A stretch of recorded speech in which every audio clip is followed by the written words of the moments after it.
All right, the coaching center tragedy has revealed glaring lapses, the lack of mandatory desilting of drains, inadequate pre-monsoon inspections, absence of a poor drainage system in the densely populated area. Notably, a complaint about the illegal basement operations at this coaching center was filed a month before this incident. This was also ignored. Compounding the issue, the coaching center had NOC only for storage in the basement, but it ran library illegally. Reports indicate there was only one exit from the basement. And in spite of being showcased in the year 2023, in the month of August, the misuse of the basement continued. And Delhi police are actively questioning MCD personnel, including those responsible for drainage system, have issued a notice again to the MCD for its apparent apathy. An FR has been filed naming several officials for their role in the drainage debacle here. Rao IAS coaching जहां पर यह हादसा हुआ था, इस इलाके में जो ड्रेनेज सिस्टम है, जो वाटर ड्रेनेज सिस्टम है, उसको जो अधिकारी देखते हैं उनसे अब दिल्ली पुलिस पूछताछ करेगी और साथ ही साथ जो एमसीडी है उसको नोटिस देकर जानकारी मांगेगी कि इस इलाके में जो बिल्डिंग मैनेजमेंट है और साथ ही साथ जो ड्रेनेज सिस्टम है वो कौन अधिकारी देखते हैं, उनकी डिटेल्स दी जाए और उनसे पूछताछ होगी।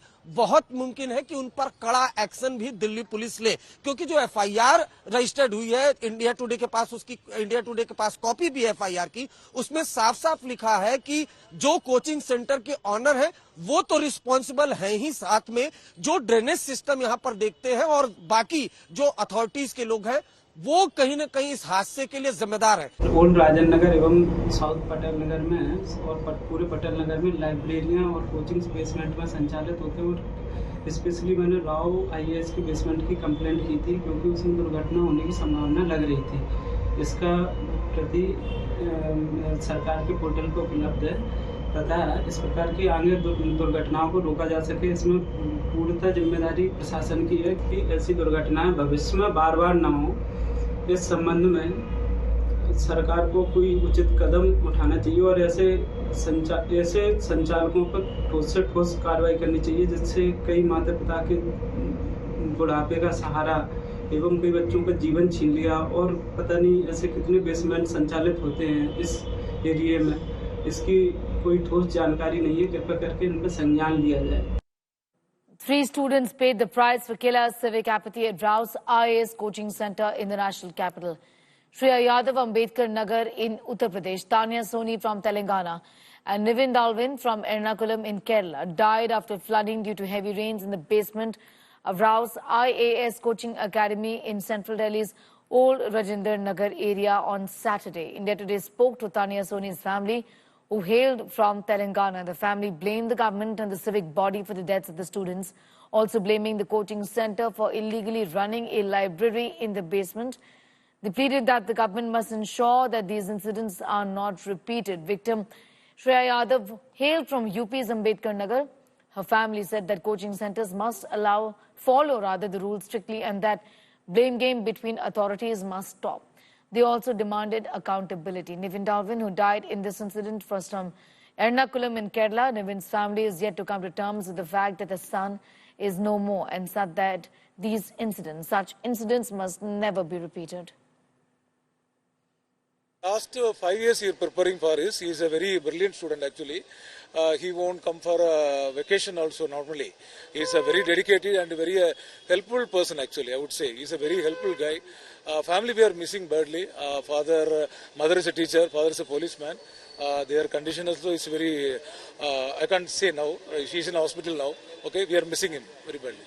इसमें तो कोचिंग संचालक की ज्यादा गलती है। कोचिंग संचालक को उतना बेसमेंट में नीचा में नहीं पढ़ाना चाहिए बच्चों लोग को। और कुछ एमसीडी भी वहाँ दिल्ली की सरकार भी जिम्मेवार है इसमें। पानी का निकासी का अच्छा व्यवस्था नहीं था। पहला नंबर तो बेसमेंट में पढ़ाई होना भी नहीं चाहिए बच्चों लोग को। हर तरह का प्रॉब्लम है, पानी का, आग का, सब तरह का प्रॉब्लम है और देख रेख का भी अभाव है। अगर देख रेख रहता तो ऐसा नहीं होता इसमें। प्रशासन खासकर वहाँ के जो कोचिंग संस्थान के ऑनर हैं या कुछ भी बेसमेंट में अगर बनाते हैं तो उसका सुविधा भी देना चाहिए, निकासी का या पानी का, कि पानी कहीं से आए नहीं। अब इस तरह से पानी भरना अचानक और इस तरह से दुर्घटना होना, ये तो अशोभनीय है। प्रशासन अब कुछ भी कर ले या फिर कोचिंग संस्थान को बंद कर दे या जो भी करे, लेकिन वो तो वापस आएगी नहीं। अगर कुछ भी करने से अगर वो वापस आएगी तो बुला दे।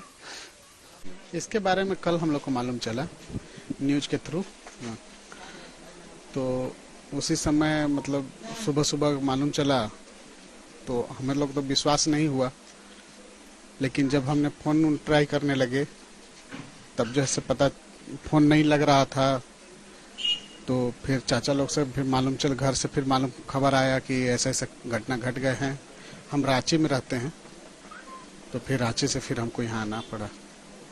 इसमें तो सारे का मिला जुला दोषी हैं, इंस्टीट्यूट वाले के भी दोषी हैं और वहाँ का म्युनिसिपल और सरकार सभी दोषी वहाँ के हैं। श्रेया तो ऐसी लड़की थी सर कि हम लोग उसको पूरे जीवन भर जब तक सांस चलेगा नहीं भूल पाएंगे।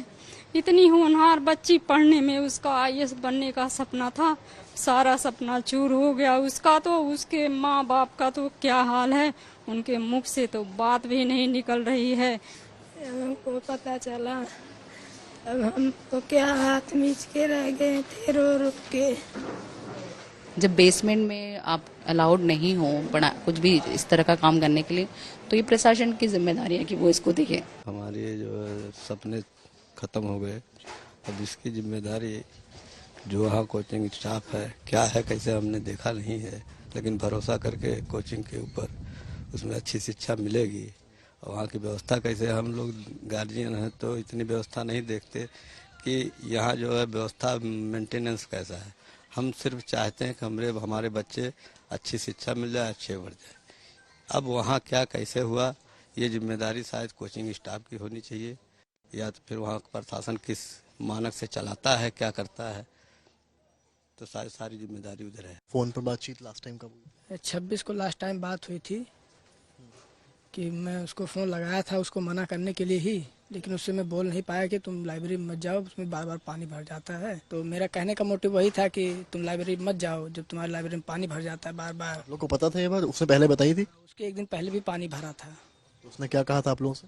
बताई थी कि वो मैसेज आ जाता है तो छुट्टी हो जाती है उस दिन। किसे जिम्मेदार मानते हैं आप अभिषेक?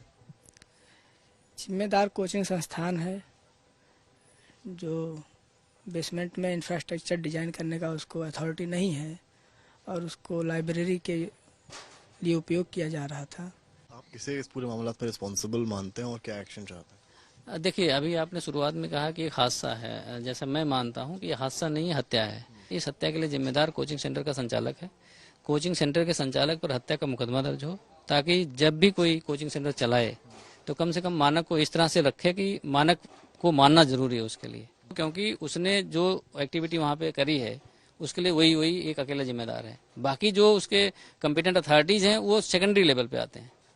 तो सबसे पहले उसके ऊपर दर्ज हो, उसके बाद जांच में जो भी चीजें निकल के आएंगी, कॉम्पिटेंट अथॉरिटी की गलती है कि और किसी की गलती है या किसी एम्प्लॉय की और गलती है, तो उसकी सजा तय हो फिर।